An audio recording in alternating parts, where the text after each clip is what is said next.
और अब बात T20 वर्ल्ड कप की। 11 साल, ये वो साल जब से भारतीय टीम को आईसीसी ट्रॉफी का इंतजार था। 17 साल, ये वो साल हैं जब से टीम T20 वर्ल्ड कप नहीं जीत पाई थी। इन सालों के बीच कई बार हम सेमीफाइनल में पहुंचे तो कई बार फाइनल में भी, लेकिन हमेशा भारतीय फैंस का दिल टूटता रहा।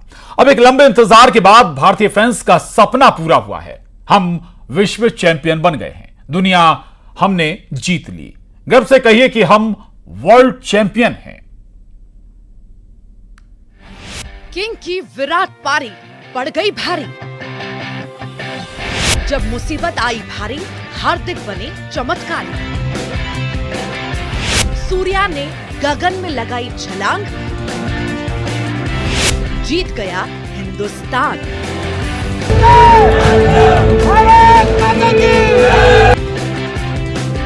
जश्न मनाइए, खुशियों में खूब झूमिए, बधाई हो, हम वर्ल्ड चैंपियन बने हैं।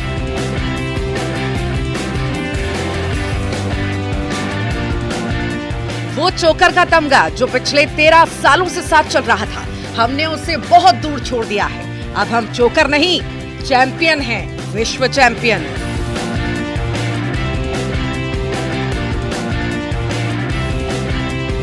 मैंने स्टार्ट किया था जब पहली बार इंडियन टीम में आया था 2007 में। पहला मेरा चैलेंज था, ऑब्वियसली मैं आयरलैंड गया था 50 ओवर के लिए, बट उसके बाद तुरंत ही हम साउथ अफ्रीका गए थे T20 वर्ल्ड कप खेलने के लिए और वहाँ पे जीते। तो उसके बाद अभी ये तो full circle, proper circle, so I am very happy with this. अब जरा बात उस पल की, उस हीरोज की जिसने भारत को विश्व विजेता बना दिया। फाइनल की जीत की तो वैसे पूरी टीम हीरो रही है, लेकिन 5 खिलाड़ियों ने जिसने बता दिया कि वो क्यों खास है, जिसमें सबसे पहला नाम विराट का आता है। कहते हैं बड़े मैच के बड़े खिलाड़ी बड़ा रन ही ढूंढते हैं। वो ढूंढते हैं तो बड़ा मंच, और जब वो मंच मिलता है तो फिर क्या होता है वो आपने देख ही लिया। कोहली ने जो फाइनल में उस वक्त पारी संभाली जब लगातार 3 विकेट गिरे, किंग ने दिखा दिया वो सिर्फ नाम के किंग नहीं बल्कि उस सेना के किंग हैं, उस 140 करोड़ भारतीय के किंग हैं जिसका वो प्रतिनिधित्व करते हैं। विराट के बल्ले से निकला हुआ 59 गेंदों में 76 रनों की पारी ने भारत को संभाला ही नहीं बल्कि साउथ अफ्रीका से लड़ने के लिए तैयार किया। और उसी पारी की बदौलत गेंदबाज अफ्रीकियों को रोकने में कामयाब हुए। बात जीत के हीरोज की आती है तो फिर हार्दिक को तो भुलाया नहीं जा सकता। फाइनल में पहले उन्होंने 2 गेंदों में 5 रन बनाए और 17वें ओवर में मैच का रुख पूरी तरह से पलट दिया। हेनरिक क्लासन विस्फोटक पारी खेल रहे थे और साउथ अफ्रीका को 24 गेंदों में सिर्फ 26 रन चाहिए थे। यहीं पर हार्दिक ने 17वें ओवर की पहली गेंद पर क्लासन का विकेट हासिल कर टीम इंडिया की वापसी करा दी और फिर 20वें ओवर की पहली गेंद पर डेविड मिलर का भी विकेट झटक कर जीत पर मुहर लगा दी। हार्दिक ने तूफानी गेंदबाजी करते हुए 3 ओवरों में सिर्फ 20 रन देकर 3 विकेट निकाले। ये 3 विकेट नहीं बल्कि उनके कमान से निकला वो तीर था जिसने विरोधियों को मैदान में धराशायी कर दिया। अब वो तस्वीरें भी देख लीजिए जिसमें हिटमैन ने हार्दिक को कैसे गले लगाया। हार्दिक का मैच के बाद इंटरव्यू चल रहा था, तभी अचानक कप्तान रोहित शर्मा घुस गए और हार्दिक को पकड़ा और उनके गाल पर जोर से किस कर अपनी खुशी जाहिर कर दी। जीत के हीरोज में भले ही सूर्या ने कल कोई बड़ी पारी नहीं खेली हो, लेकिन जो उन्होंने गगन में उछलकर कैच पकड़े वो मैच की जीत का टर्निंग पॉइंट था। सूर्य कुमार यादव ने ये कैच डेविड मिलर का लपका था, वो मैच विनिंग कैच था क्योंकि मिलर जीत की और जा रहे थे, लेकिन सूर्या ने कैच पकड़कर जीत जबड़े से छीन लाई और 1883 का वर्ल्ड कप याद दिला दिया। जब कपिल देव ने फाइनल में विवियन रिचर्ड्स का कैच लपका था और भारत की जीत हुई थी। मैच के हीरोज में एक और नाम शामिल है, वो है बुम बुम बुमराह। जब मैच साउथ अफ्रीका के पाले में था, 30 गेंदों पर 30 रन चाहिए थे। बुमराह गेंदबाजी के लिए आए और सिर्फ 4 रन बनाए। इसके बाद 18वें ओवर में वापसी हुई और महज 2 रन देकर मार्को यानसन को बोल्ड किया। ये सिर्फ बोल्ड नहीं, जीत की मुहर थी। बुमराह ने अपने 4 ओवर के खेल में 18 रन देकर 2 महत्वपूर्ण विकेट झटके। जीत के हीरोज में एक सरदार ने ऐसी भूमिका निभाई कि बता दिया कि सरदार असरदार है। अर्शदीप ने कप्तान मार्कम और मैच को भारत की जीत से दूर ले जा रहे कॉक को पवेलियन का रास्ता दिखा दिया। 4 ओवर में महज 20 रन देकर 2 विकेट झटके और जीत की कहानी लिखी।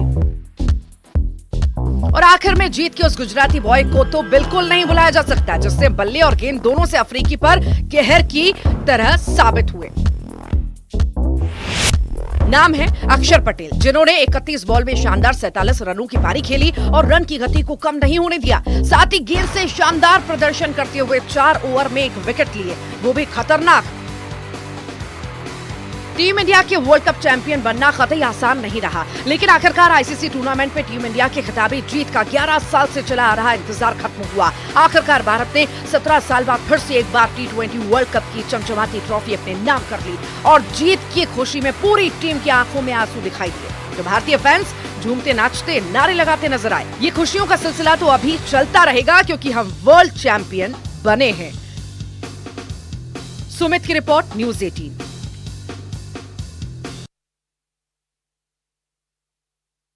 2024 की तारीख एक बेहतरीन याद बन गई। इतिहास के पन्नों में जब यह दर्ज होगा कि भारत ने इसी दिन विश्व चैंपियन बनी, तो एक बात और जिक्र आएगा, वो ये कि भारत के 2 स्टार खिलाड़ी जिसने टीम को चैंपियन बनाया, अब वो दोनों ही T20 की टीम में नजर नहीं आएंगे। रोहित और विराट ने T20 इंटरनेशनल को अलविदा कहा है। दोनों ने संन्यास का ऐलान कर दिया। भारतीय टीम के लिए है तो ये एक झटका, लेकिन इन दोनों खिलाड़ियों ने पिछले 1 दशक में भारत को बहुत कुछ दिया, बहुत उपलब्धियां हासिल की। ये रिपोर्ट देखिए।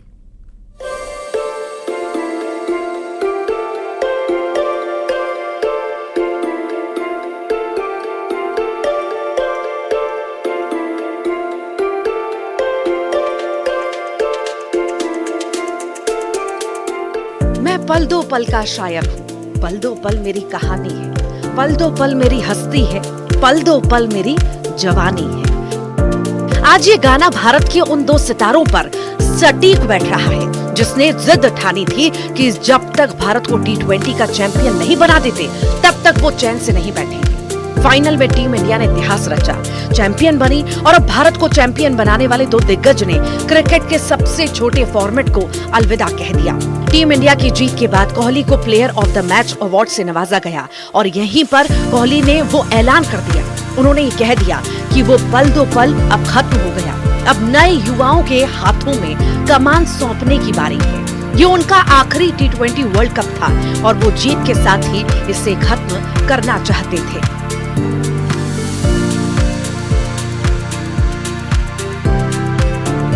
कोहली ने कहा कि ये ओपन सीक्रेट था कि ये उनका आखिरी T20 वर्ल्ड कप होगा और अब युवा पीढ़ी पर टीम को आगे ले जाने की जिम्मेदारी है। वो सफलता के लिए ईश्वर के शुक्रगुजार हैं और साथ ही उन्होंने कप्तान रोहित शर्मा की भी तारीफ की और कहा कि ये उनका 9वां T20 वर्ल्ड कप था और वो इसके हकदार हैं। भले ही ये कोहली का आखिरी मैच था, लेकिन उन्होंने टीम इंडिया के लिए कई रिकॉर्ड्स के साथ ही अपने T20 इंटरनेशनल करियर का अंत किया। भले ही विराट पूरे वर्ल्ड कप में अधूरे से दिखे, लेकिन फाइनल में वो कर दिखाए, जिसे देखकर पूरी दुनिया कह रही है कि बड़े खिलाड़ी बड़े मंच का इंतजार करते हैं और जब बड़ा मंच आता है तो फिर इतिहास बनते हैं। विराट ने T20 इंटरनेशनल में 12 जून 2010 को टीम इंडिया के लिए डेब्यू किया था और 14 साल बाद 29 जून को उन्होंने अपना आखिरी मैच खेला। इस 14 साल के सफर में कोहली ने एक से बढ़कर एक पारियां खेली और अपनी आखिरी पारी में 76 रनों की पारी खेलकर भारत को विश्व कप की ट्रॉफी दिलाई। विराट ने भारत के लिए 125 T20 मैच खेले, जिसमें 48.69 की औसत के साथ 4188 रन बनाए। इस दौरान उन्होंने एक शतक और 38 अर्धशतक जमाए। इतना ही नहीं, कोहली ने T20 वर्ल्ड कप के इतिहास में सबसे ज्यादा 1292 रन बनाकर अपने सफर का अंत किया। उनके नाम सबसे ज्यादा 15 अर्धशतक भी है। उधर विराट ने विदाई की घोषणा की तो फिर हमारे विश्व कप दिलाने वाले कप्तान हिटमैन रोहित ने भी संन्यास का ऐलान कर दिया। अब भारत की तरफ से क्रिकेट के सबसे छोटे फॉर्मेट में शर्मा जी खेलते नजर नहीं आएंगे। रोहित का संन्यास लेना भी दिलचस्प है। रोहित का T20 का सफर। T20 में रोहित ने 2007 में डेब्यू किया था। 2007 के T20 world cup debut, 9 world cup में कप्तानी की, डेब्यू मैच में भी विश्व कप विजेता बने।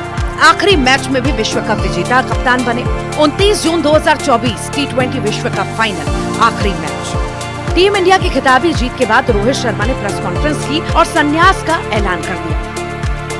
रोहित ने कहा कि टीम इंडिया के लिए उनका आखिरी T20 मैच था। इससे संन्यास लेने का इससे शानदार वक्त और तरीका कोई दूसरा नहीं हो सकता। वे टूर्नामेंट को जीतने के लिए बहुत ही बेसब्री से इंतजार कर रहे थे। आखिरकार वो रुकावट पार करने में सफल हो गए, जिस पर पिछले 10 सालों से अटक रहे थे। रोहित ने भारत के लिए सबसे ज्यादा 159 मैच भी खेले और 32 की औसत से रिकॉर्ड 4231 रन बनाए।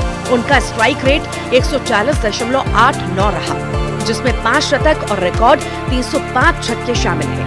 विराट के बाद रोहित 1220 रनों के साथ T20 वर्ल्ड कप के इतिहास में सबसे ज्यादा रन बनाने वाले दूसरे बल्लेबाज भी हैं।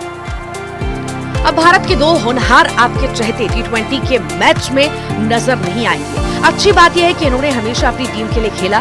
रोहित और कोहली की जोड़ी हमेशा बेहतरीन करते नजर आई और एक दूसरे को सपोर्ट करते थे। इसी का नतीजा है कि दोनों ने आखिरी मैच में भारत को विश्व विजेता बना दिया। Bureau report, news 18। और इस वक्त आपको भोपाल लिए चलते हैं। आपको बता दें, नदी लिंक परियोजना पर इस वक्त डॉक्टर मोहन यादव, सीएम मध्य प्रदेश, क्या कुछ छोटे छोटे इशू को लेकर के बिना बात के कुछ न कुछ कारण से अपने अपने राज्यों के हित होते हैं, मानते हैं, लेकिन राज्यों के हित में हमको और एक निगाह रखना पड़ेगी, वो है देश हित। देश हित से बड़ा कोई हित नहीं हो सकता है। इस अहंकार की भावना से ऊपर आकर के मैं राजस्थान के मुख्यमंत्री जी के लिए अभिनंदन करना चाहूंगा। मध्य प्रदेश की इस धरा पर, राजा भोज और विक्रमादित्य की इस धरा पर एक बार जोरदार ताली बजा करके माननीय भजन लाल जी शर्मा मुख्यमंत्री राजस्थान का अभिनंदन है, वंदन है। जिस ढंग से उनने अपनी बात कही है उसमें वो सारी बात के परिलक्षण हुआ है। मंच पर ही मौजूद जल संसाधन मंत्री माननीय तुलसीराम सिलावट जी, हमारी मंत्री श्रीमती कृष्णा गौर जी, मंत्री श्रीमान राकेश शुक्ला जी, दोनों एसीएस, इस अवसर पर मौजूद आमंत्रित अतिथिगण और पत्रकार साथियों, ये मूल कार्यक्रम हमारे लिए यशस्वी प्रधानमंत्री का एक बार अभिनंदन करें, माननीय नरेंद्र मोदी जी का, जिनकी भावना के अनुरूप ये पूरा कार्यक्रम किया जा रहा है। और उनकी उदात्त भावना इस बात के लिए ही है कि लगातार राज्य आपस में अपने मसलों को भी सुलझाए और मसलों में खास करके जो जल का बंटवारा होता है, बड़े पैमाने पर नदियों से बहने वाला जल लोगों की जिंदगी में काम आए, उससे बदलाव आए। और मुझे इस बात की प्रसन्नता है कि जैसे हमारी सरकार बनी और सरकार बनने के बाद माननीय भजनलाल जी और हम लोग मिले थे 28 जनवरी को, और उस समय आपने और हमने एक विषय निकाला कि यहाँ हमारे अधिकारियों के लेवल पे बड़े पैमाने पर इसकी आवश्यकता तो है कि राजस्थान के अंदर यहाँ से बह के जाने वाली तीनों नदियां, चंबल, काली सिंध, पार्वती, इन तीनों की जलधाराओं का दोनों राज्यों की बेहतरी के लिए कैसे उपयोग हो सके। आज हम इस बात के लिए निश्चित रूप से एक बड़ा मन करके चलें कि छोटे मोटे इशू अगर हैं उन इशू को समाधान कर लें, और न केवल पानी, जब बैठे बात करने निकले तो चंबल, ये पीकेसी योजना जिसको पार्वती काली सिंध चंबल योजना कहते हैं, ये तो होने की बात हुई सही, और भी बहुत सारे विषय हैं जिन विषयों में एक तरह से माना जाता है कि राजस्थान और मध्य प्रदेश तो भाई भाई है, दोनों में कभी कोई अंतर है ही नहीं, इतनी आत्मीयता है और ऐसा कल्चर एक दूसरे से मिला जुला है। और मुझे इस बात की प्रसन्नता है कि हमारा आज का ये जो खास करके बड़ा हमारा एमओयू हुआ, दिन में हम जब 3 दिन पहले जल शक्ति मंत्री के साथ दिल्ली में बैठे थे, उन्होंने कहा एक नोडल एजेंसी तय कर दी, उन्होंने कहा ये बैठ के बात करी, उन्होंने कहा ये तो करेगी बाद में, हम तो दोनों मुख्यमंत्री अपने स्तर पे कर लेंगे, हमको कोई परेशानी नहीं, हमारा सबका मन उस भावना के साथ है। और हमने हमारी भावना बता दी। मुझे इस बात की प्रसन्नता कि इस बहुत बड़े एक एमओयू को हमने परवान चढ़ाया है, और साथ ही साथ जिस प्रकार से बाकी विषय आए हैं, हम सब कल्पना करें, चंबल में हमारा श्योपुर, मुरैना, फिर ग्वालियर का हिस्सा, अब ये आज भी पानी के कारण से कैसे कष्ट में रहता है, ये कोई से छिपा हुआ नहीं। हमारे राकेश शुक्ला जी आते हैं, इनकी साइड से जैसे चंबल में जाते हैं तो ये बड़े पैमाने पे हमारी जो पुरानी परेशानी थी, लोग वहां जीवटता के साथ रहते हैं, बड़ी बात है। अदरवाइज गुना के पीछे से लगा करके राजस्थान का हमारा राजगढ़ से लगाकर आगर तक का पूरा बेल्ट, पीने का पानी हो, बिजली की व्यवस्था हो, ये इस समझौते के कारण से चंबल का हिस्सा अर्थात मुरैना, श्योपुर, ग्वालियर, पीछे से आए तो गुना, राजगढ़, आगर, शाजापुर, इंदौर, उज्जैन, ये लगभग 13 जिलों में इसके पानी से पूरा इलाका हमारा सरसब्ज होने वाला है। और आनंद की बात यह कि 13 ही जिले हमारे उधर से राजस्थान के साथ लगे हुए भी, और कितना कष्ट होता सुनकर के। आपने तो तैयारी भी कर ली बांध बना करके, कुछ तो बांध आपके बने हुए थे और वो बांध पानी को तरस रहे और हमारे पास बांध बनाने का इच्छा शक्ति नहीं थी। लेकिन ये जो परस्पर आपस का एक दूसरे के साथ खड़े होकर के मजबूत जल संरचना बनाने का, और इस बात का आनंद है कि अब हमारा पानी का एक एक बूंद हमारे क्षेत्र के राजस्थान और मध्य प्रदेश के विकास में काम में आने वाला है। उसका ऐतिहासिक पल आज हमारे सामने संपन्न हो रहा है, जिसके कारण से भविष्य में एक नई इबारत लिखी जाएगी। अतीत का उदाहरण भी था, हमको सबको केवल याद करने की देर है। आजादी के तुरंत बाद गांधी सागर का एक बड़ा डैम, जिसके कारण से बड़े पैमाने पर हमारे राज्य को लाभ मिला, राजस्थान को लाभ मिला, और ऐसे उदाहरण आगे बढ़ना चाहिए थे। और ये तो उस दौर में था जब उसके लिए जल संरचना बनाने के लिए बहुत कष्ट आए होंगे, लेकिन मोदी जी का उदार मन देखो, ये लगभग 72,000 करोड़ की योजना और 35,000 करोड़ हमारे को मिल रहा है, 35,000 करोड़ राजस्थान को मिल रहा है। देने वाला दे रहा है, लेने वालों के मन में पता नहीं क्या गड़बड़ हो रही। तो ये जो माननीय प्रधानमंत्री 10 साल पहले करा सकते थे, ये देने वाले दाता के लिए कोई कैसे मना कर सकता है।